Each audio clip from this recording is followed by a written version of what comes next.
ఈరోజు మా ఇంట్లో వంట కార్యక్రమం మొదలెట్టాను. చూద్దాం ఎలా సాగిద్దాం. ఫస్ట్ మూకిడి తీసుకోవాలి. మూకిడిలో నూనె వేయాలి. నూనె ఇలా తీసుకున్న తర్వాత కాస్త వేడైన తర్వాత ఇలా బుడగలు వస్తాయి. ఇలా బుడగలు వచ్చిన తర్వాత అల్లం వెల్లుల్లి పేస్ట్,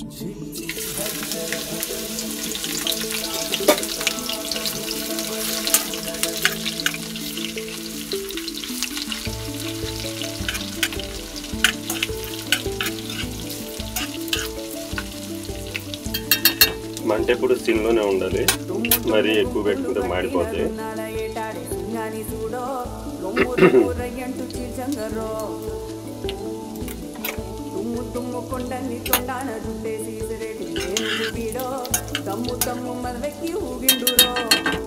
జనరల్గా మా అమ్మ అయితే గుజ్జులాగా చేసేది, మనం గుజ్జులాగా చేయలేదు. మరి వంట ఎలా ఉండిద్దో చూడాలి.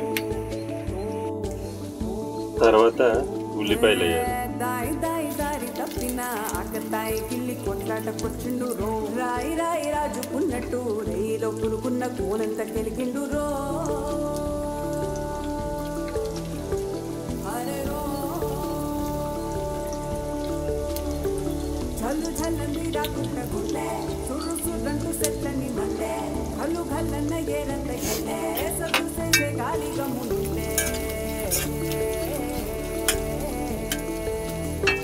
దీనికి ముందు అసలు జీలకర్ర వేయాలి. ఫస్ట్ వేయాల్సిందే, అది నేను మర్చిపోయాను.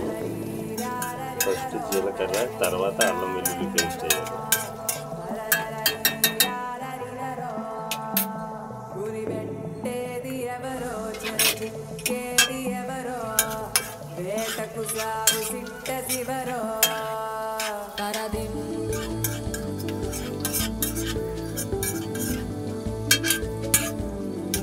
జీలకర్ర ఫస్ట్ వేయాలి. నేను ఉల్లిపాయలు వేసిన తర్వాత వేసాను. ఈ ఉల్లిపాయలు కాస్త బంగారు రంగులో వచ్చే వరకు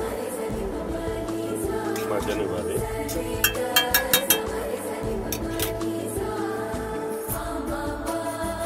మేము కరివేపాకు బయట కొనవసరం లేదు కాబట్టి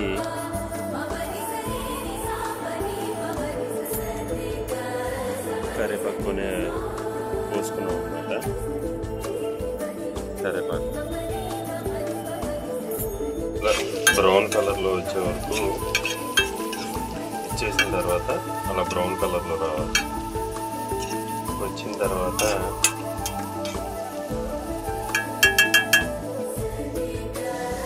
రుచి కోసం చిటికెడు పసుపు, అలాగే కుదిరితే ధనియాల పొడి కూడా వేస్తే బాగుండిద్ది. అది ఫస్ట్ వేయచ్చు, చివరిలో వేయచ్చు, అది మన ఇష్టం అన్నమాట.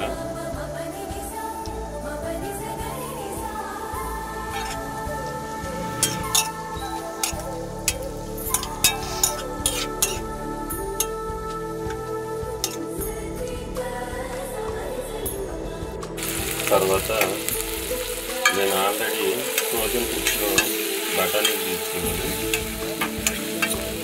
ఆ బఠానీలు వేసాను.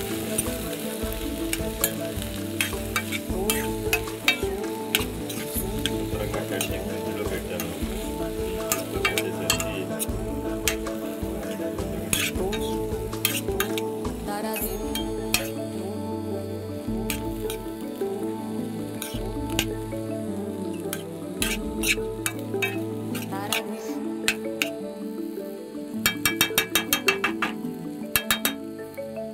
పెట్టేసరికి కాస్త టమాటా గుజ్జు యాడ్ చేద్దాం. ముందుగానే ఈ టమాటా గుజ్జు మిక్సీలో వేసి పెట్టుకున్నాను. దీన్ని ఇలా టమాటా గుజ్జు వేయాలి.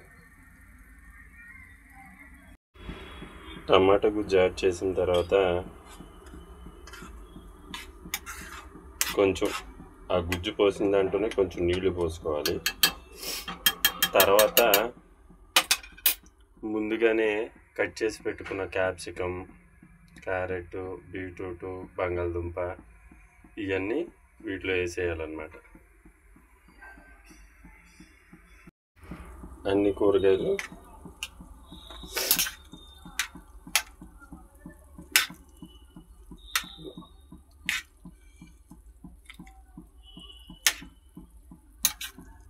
ఇది ఉడకటానికి చాలా టైం పడుతుంది, చూద్దాం.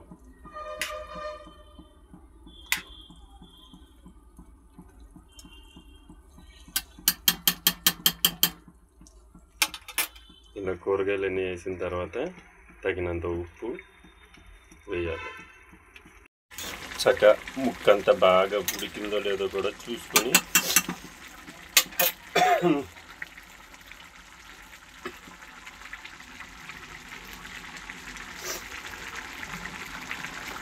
తగినంత ఉప్పు వేయాలి.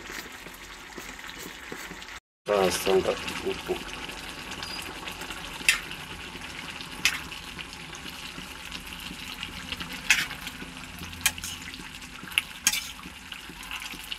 ఒక్క నిమిషం. ఇందాక ఉప్పు వేసాం కదా, ఇప్పుడు మసాలా.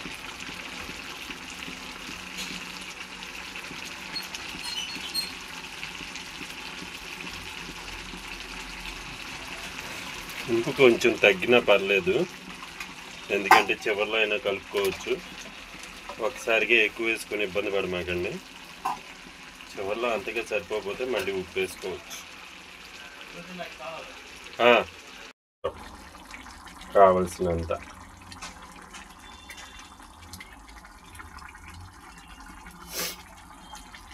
తగినంత మరీ ఎక్కువ వేసుకోకూడదు, ఎందుకంటే మసాలా వేసుకుంటాం కాబట్టి సరిపోతుంది. ఇది డైరెక్ట్గా ఏంటంటే చపాతీలు కానీ పుల్కాలు కానీ చేసుకుంటే దాంట్లో డైరెక్ట్గా నంచుకొని తినేయచ్చు. లేదంటే అసలు డైరెక్ట్గా ఈ ఫ్రైనే సూప్ లాగా అలా డైరెక్ట్గా తినేయచ్చు.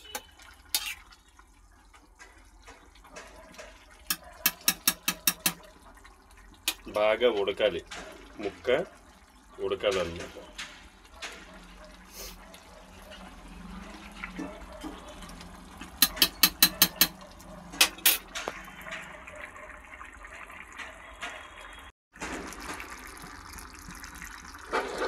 ఎప్పుడైనా సరే పచ్చివాసన అనేది రాకూడదు.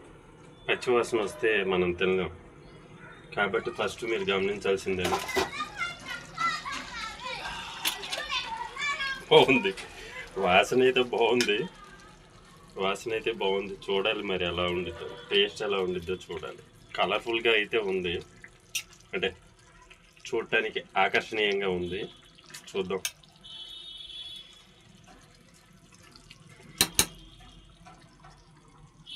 ఇప్పుడు గుజ్జు ఈ ఫ్లేవర్ ఎలా ఉందో చూద్దాం.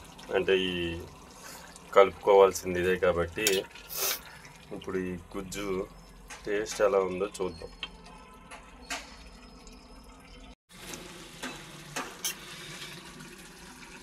ఇప్పుడు కూర మొత్తం ఉడికింది, చూసిన టేస్ట్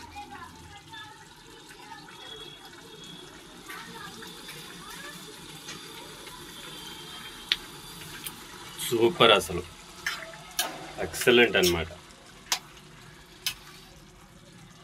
కూర కూడా చాలా బాగా వచ్చింది. చివరిలో కొత్తిమీర వేయాలి, కొత్తిమీర కరివేపాకు. చూద్దాం. మా అమ్మ అయితే చెప్పింది అదే, నేను కూడా అదే చేస్తాను. చాలా బాగా వచ్చింది. కూర బాగా ఉడికిన తర్వాత చివరిలో కొత్తిమీర వేసి మనం మూత పెట్టేసి ఒక 2 నిమిషాలు అలా వదిలేస్తే మామూలుగా ఉండదు. వాస్తవానికి రొట్టెల్లో అయితే బాగుండిద్ది, అన్నంలో అయినా కూర ఎక్కువ కలుపుకొని తినేటట్టయితే చాలా బాగుండిద్ది. అలా అయినా బాగుంది, సూపర్ అన్నమాట.